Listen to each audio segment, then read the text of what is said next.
Hello student, welcome back. आपका Sharma sir हाजिर हैं एक नया क्वेश्चन, नया चैप्टर लेके। आप लोग देख पा रहे हो चैप्टर है menstruation. Okay, very very important. Class 9 कौन कौन सा बोर्ड आपका है? ICC, CBSE and WB. ये तीनों बोर्ड मैं फॉलो कर रहा हूँ। और भी अगर अदर बोर्ड्स है जैसे बिहार है, फर्स्ट है, सभी के लिए अदर बोर्ड्स भी अवेलेबल है। यहाँ लिख दे रहा हूँ अदर बोर्ड्स। ओके, इन सब के लिए भी ये क्वेश्चन ओके। तो क्वेश्चन को मैं समझाऊं इससे पहले मैं बता दूं कुछ चैप्टर जो ऑलरेडी हो चुका है। आपका क्लास 9 आप लोग देख पा रहे हो। तो ये सारा का सारा जो है क्लास का वीडियो जो है आपका यूट्यूब चैनल में देखिए, मैं लिखा हूँ डेली मैथ्स वीडियो। यूट्यूब करिए Sharma sir classes @Jaydev sir, ये टाइप करिएगा आपका आ जाएगा। और यूट्यूब में जाइए, चैनल को लाइक करिए, सब्सक्राइब करना जरूर नहीं भूलिए। सब्सक्राइब करिए ताकि मैं आपके साथ रह सकूं। कौन कौन सा चैप्टर अवेलेबल है? Law of indices, expansion, factorisation, 7 linear equation and search, last आपका मेंस्ट्रुएशन जो कि अभी चल रहा है। ठीक है, मेंस्ट्रुएशन मैंने आप लोगों को बता दिया, लगभग 40 से 50 सब मैं बना के दूंगा क्योंकि बहुत लेंथी चैप्टर है, बहुत ज्यादा बड़ा है। तो जितना ज्यादा हम लोग इसका सम करेंगे उतना ज्यादा प्रैक्टिस होगा। और मैं नहीं चाहता हूं कि कोई भी सम छूटे आप लोगों को, इसलिए syllabus wise and chapter wise, step wise सब कुछ मैं कर सकूं आप लोग के लिए। आप लोग भी मेरे लिए करो। मेरे लिए क्या करना है? बस चैनल को लाइक एंड सब्सक्राइब जरूर करिए। ओके, तो चलिए आज का क्वेश्चन मैं देखता हूं। मेंस्ट्रुएशन क्वेश्चन क्या है? बोला है the perimeter of a right triangle is 60 centimetre. Perimeter of दे दिया है पूरा पेरीमीटर। पेरीमीटर क्या होता है? सम ऑफ द 3 साइड, तीनों साइड का एडिशन जो है वो होता है। ठीक है, if it's hypotenuse is 26 centimetre तो find the area of the triangle. ठीक है ना, तो ये निकालने के लिए बोला है find the area of the triangle. तो एरिया ऑफ द ट्रायंगल तो बात के बाद है, पहले तो ये सब निकालना। तो क्या क्या दिया हुआ आपके पास इंफॉर्मेशन? पेरीमीटर दिया है कितना? पेरीमीटर का ट्रायंगल है 60 सेंटीमीटर। और हम लोग जानते हैं कि पेरीमीटर क्या होता है? ए बी सी, यानी A plus B plus C equal to क्या होता है? 60 सेंटीमीटर, है ना।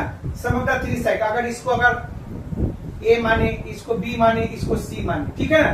तो ये हो गया, तीनों का मिलाकर इसका हो गया। ठीक है, अब देखिए अब क्या बोला है? हाइपोटेन्यूज, यानी एच वाई हाइपोटेन्यूज। तो क्या बोला है? 26 सेंटीमीटर, यानी इसका एच मान सकते हैं। तो इसका मतलब इसका वैल्यू क्या हो गया? 26 सेंटीमीटर, यानी इसका वैल्यू दे दिया है। ठीक है, तो इसका मतलब क्या हुआ? इसका मतलब हुआ कि a प्लस बी प्लस क्या होगा? 26 इक्वल टू 60 सेंटीमीटर। ठीक है, तो देख लीजिए, तो इसका मतलब क्या होगा? a plus B equal to 60 minus 26। Okay, तो a plus B minus 60 minus 26 हो गया। तो इसका मतलब क्या होगा? a plus B equal to 60 minus 26 क्या होगा?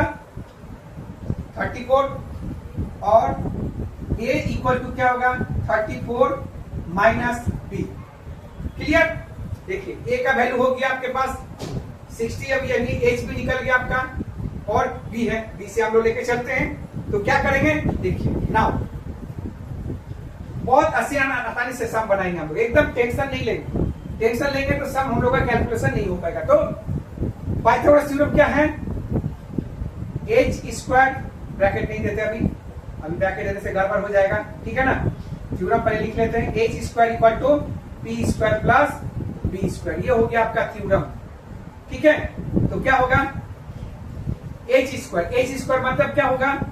ए सी का स्क्वायर। देख लीजिए एकदम पैटर्न सेट कर रहा हूं। टी स्क्वायर यानी ए बी का स्क्वायर। ठीक है, उसके बाद बी का स्क्वायर मतलब बी सी का स्क्वायर। ठीक है, तो क्या होगा? ए सी का वैल्यू क्या है? ए सी मतलब क्या होता है? ये होगा सी, यानी 26 का स्क्वायर। ए बी का वैल्यू क्या है? ए बी मतलब ए का वैल्यू क्या है? 34 माइनस बी का स्क्वायर प्लस बी सी मतलब क्या है? बी है, तो बी का स्क्वायर हो गया। ये देख लीजिए पैटर्न सेट हो गया। कोई डाउट? मेरे ख्याल से कोई डाउट नहीं होगा। तो चलिए फटाफट दो चीज हम लोग निकाल लेते, क्या है ना, 26 का स्क्वायर निकालते हैं, 6 6 36 कैरी 3, 6 2 12 प्लस 3 15, ओके 2 6 12, 2 2 4 8 5, तो क्या होगा 6 7 6, तो ये 26 का। अब 34 है तो 34 भी निकाल लेते हैं, 34 इंटू 34, 4 4 16 कैरी 1, 4 3 12 प्लस 1 13, और 3 4 12 12 कैरी 1, 3 3 9 9 प्लस 1 10, तो 6 5 1 1 1 1 5 6, ठीक है ना। देख लीजिए कोई गड़बड़ है नहीं है। तो चलिए आगे बढ़ते हैं। तो 6 6 26 का स्क्वायर क्या होगा 6 7 6,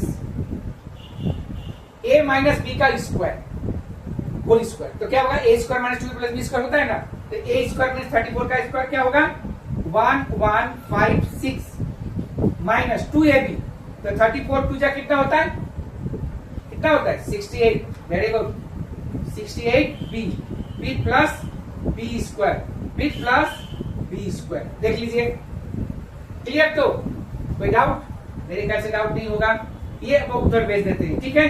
तो देखिए क्या होगा 2b स्क्वायर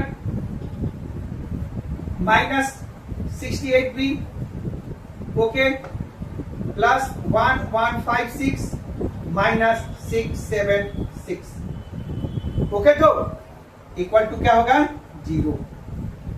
तो 2b स्क्वायर माइनस नहीं होगा क्योंकि छोटा है, ये छोटा है ना, ये तो सॉरी ये तो ठीक है 68b, ये देखिए तो क्या होगा प्लस, तो क्या आंसर होगा 0 8 8 8 8 8 480 इक्वल टू 0, ठीक। तो 2 से कॉमन जा रहा है ना, ले लीजिए कॉमन, छोटा हो जाएगा, 2 कॉमन लेते हैं तो क्या होगा b square minus 34b plus 2 to the 4 2 4 8,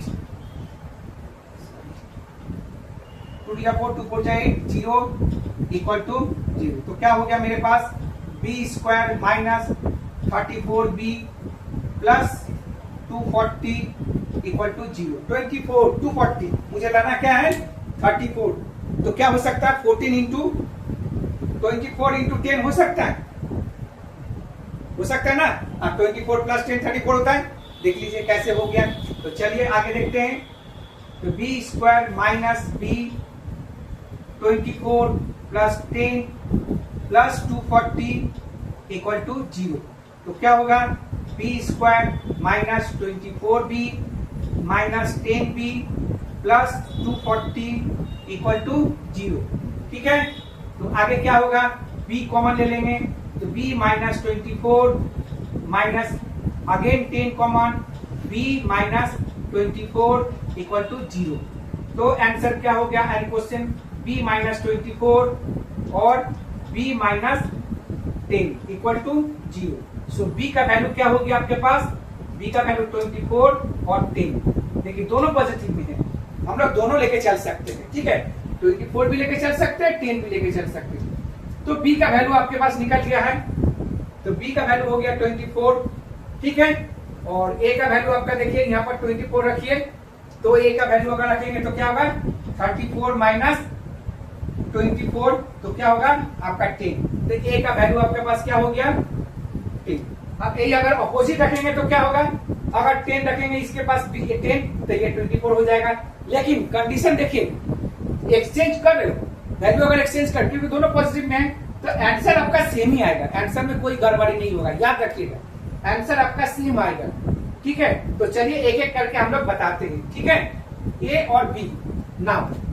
तो देखिए क्या होगा कंडीशन फर्स्ट केस, ठीक है, आपका ए बी का वैल्यू क्या है, ए बी का वैल्यू आपका 10 ले लेते हैं और बी सी का वैल्यू आपका 24 ले लेते हैं, ओके। तो इस हिसाब से एरिया क्या होगा, area of a triangle A B C equal to half into B into H, तो क्या होगा हाफ बी का वैल्यू क्या है आपका ए बी है, यानी बी सी सॉरी 24 इंटू 10, ये हो गया सेंटीमीटर स्क्वायर, ये कट जाएगा आपका 12 होगा, तो 12 10 जा 120 सेंटीमीटर स्क्वायर। ये हो गया आपका आंसर, पहला आंसर अगर फर्स्ट केस में है। और सेकंड केस में अगर हम लोग रखना चाहे तो सेकंड केस में अगर ए का वैल्यू अगर मान लेते हैं हम लोग, सॉरी बी का वैल्यू अगर मान लेते हैं हम लोग 10 है, तो ए का वैल्यू क्या हो जाएगा 24 हो जाएगा। ए का वैल्यू 24 और बी का वैल्यू होगा 10, है ना। देख लीजिए अगर यहाँ पर वैल्यू चेंज करें, क्योंकि यहाँ दोनों वैल्यू पॉजिटिव में है तो दोनों को लेकर चल सकते हैं। तो फर्स्ट केस में आपका 120 सेंटीमीटर है। जस्ट मैं प्रूव कर रहा हूँ, आपका चेंजेस वैल्यू भले हो रहा है लेकिन आंसर सेम आएगा। तो एग्जाम में आप लोग कर भी सकते हो, नहीं भी कर सकते, कोई टेंशन वाला बात नहीं है, आंसर दोनों का सेम होगा। ओके, तो यहाँ पर क्या होगा, area of a triangle A B C equal to क्या होगा, half into B into H. तो हाफ बी क्या होगा 10 इंटू 24 सेंटीमीटर स्क्वायर। ये क्या होगा 5, 24 5 जा 120 सेंटीमीटर स्क्वायर। तो देखिए आंसर देख लीजिए, है ना। देख लीजिए दोनों का आंसर सेम है, कोई डाउट हो रहा है, नहीं होना चाहिए, क्योंकि देखिए एक्सचेंज कर, लेकिन बी का तो वैल्यू हम लोग दोनों सेम ले रहे हैं ना बार बार। या तो बी को अगर ये बेस मान लेंगे, इसका मान लेंगे, दोनों में से किसी एक को तो एक्सचेंज कर रहे हैं, है ना। इसका वैल्यू यहाँ चला जाएगा, इसका वैल्यू यहाँ चला जाएगा जब एक्सचेंज करेंगे। तो इसका मतलब दोनों का आंसर हम लोग फर्स्ट केस सेकंड केस में दोनों सेम ही आएगा, ठीक है, इससे कोई डाउट नहीं होना चाहिए। ओके, तो ये रहा आपका क्वेश्चन। देखिए पूरा क्वेश्चन मैंने बड़ा भी लिया, क्योंकि मैं जब भी जो भी सम अभी बना रहा हूँ थोड़ा बड़ा ही बना रहा हूँ, क्योंकि आप लोग को इसी टाइप का सम आता है एग्जाम में, मैं कुछ कर नहीं सकता। चैप्टर वाइज पैटर्न वाइज आप लोग को फॉलो ही करना पड़ेगा, और हर एक क्वेश्चन में आपका 2-2 3-3 फॉर्मूला अप्लाइड हो रहा है, ठीक है। तो उम्मीद करता हूँ मैंने कोशिश किया समझाने के लिए, आप लोग को भी थोड़ा समझ में आ गया। तो बार बार इस वीडियो को चला के देखिए, फॉलो करिए, यूट्यूब में जाइए, चैनल को लाइक करिए, सब्सक्राइब करिए और फॉलो करते रहिए। इस तरह से वीडियो और क्लासेस आपको लेने के लिए हमेशा मेरे साथ जुड़े रहना पड़ेगा, मैं भी आपके साथ जुड़ा रहना चाहता हूँ। याद रखिएगा Monday to Friday every day 7 PM video available है, except Saturday Sunday. Saturday Sunday video available नहीं होता है क्योंकि हमारा क्लास जस्ट बंद रहता है। ओके, तो ये सारे चैप्टर, ये जितना वीडियो है आपको अवेलेबल है, जाइए must subscribe Sharma sir classes. जय हिंद सर। ओके, राधे राधे।